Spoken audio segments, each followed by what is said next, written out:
Le traçage des contacts est devenu une pierre angulaire de la santé publique à Maurice avec la pandémie du coronavirus. Des équipes sont formées, notamment pour identifier et mettre en isolement les personnes potentiellement malades et contagieuses. Un procédé qui a fait ses preuves en 2020 est réactivé cette année avec la résurgence de la Covid-19, essentiel pour casser la chaîne de transmission du virus. Le but du contact tracing, c'est numéro 1, loquer la personne positive, sa close contact qui plie à risque qu'elle contamine les autres personnes. C'est pour ça nous faisons un travail bien agressif sur le terrain. Nobody is safe. Personne n'est pas à l'abri. Nous mieux équipés, oui. Nous avons l'expérience, nous avons le savoir de faire. Right? Mais moi, je constate un relâchement au niveau de la population. Et les personnes pensent un petit peu comme dire non, l'année dernière, nous sommes allés, nous survivons, nous traversons. Et j'ai une tendance à se relâcher. C'est ça qu'il ne faut pas faire. Le virus là, il peut observer. Il est dans la nature. Sur le terrain, c'est un travail d'équipe qui est fait, où chaque membre y met son expérience et savoir-faire. Au quotidien, c'est une course contre la montre sur le terrain pour le dépistage des contacts directs et indirects des personnes contaminées à travers l'île. Nos équipes sont composées à 10 que 2 équipes, ça fait 6 personnes.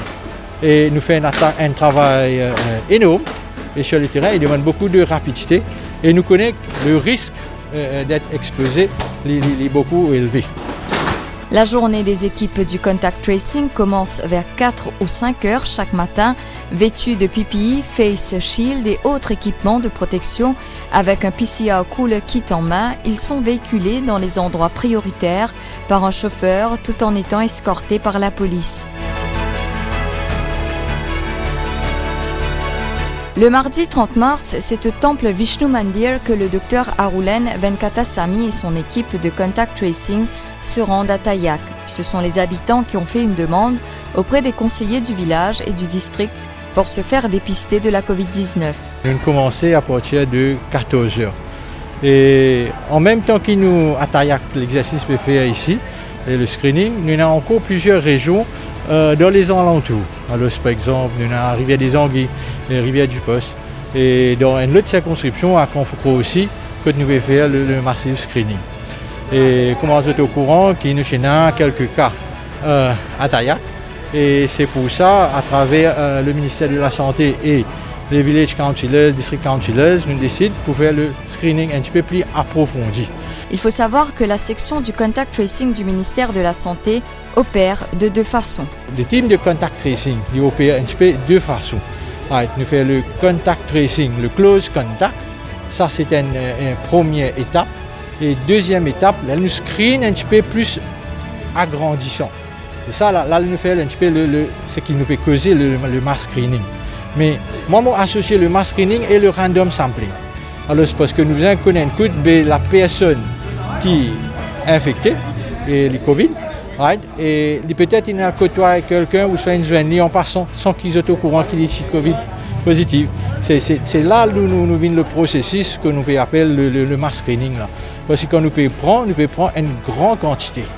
Mais le travail des équipes de contact tracing ne s'arrête pas qu'à Tayak. Les villages avoisinants des zones touchées par la pandémie seront aussi dépistés en masse par la suite afin d'avoir une idée du type de contamination dans les localités. Notre travail, c'est nous besoin faire une report et combien de places nous avons, combien de screen.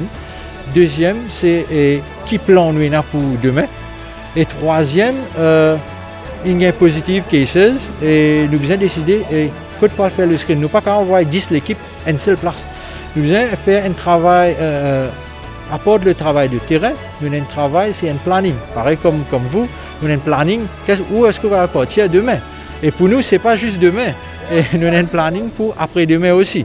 Alors le screening, c'est une chose, le contact tracing, deuxième chose, le quarantine screening, c'est une troisième étape. Alors tout ça là, il englobe nous. C'est pour ça pour dire aussi. Il y a un travail sur le terrain, il y a un travail et après, il y a une liaison entre le terrain et du ministère de la Santé et vice-versa. Pas d'horaire fixe pour les équipes de contact tracing qui séjournent dans un centre de quarantaine, loin de leur famille. Elles peuvent terminer le travail vers les 22 heures, Mais ça dépend car il n'y a pas d'heure pour faire le contact tracing car l'objectif majeur est de localiser la personne positive à la Covid-19 le plus vite possible. Quant aux tests PCR effectués à domicile, en centre de quarantaine ou en dépistage de masse, ils sont envoyés au laboratoire de Candos aux fins d'analyse. Subséquemment, ces informations sont transmises au ministère de la Santé. Seules les personnes positives au coronavirus sont averties par téléphone. Celles-ci sont prises en charge par le Rapid Response Team du ministère de la Santé et sont admises au centre de traitement de la Covid-19 à l'hôpital INT à Vakwa.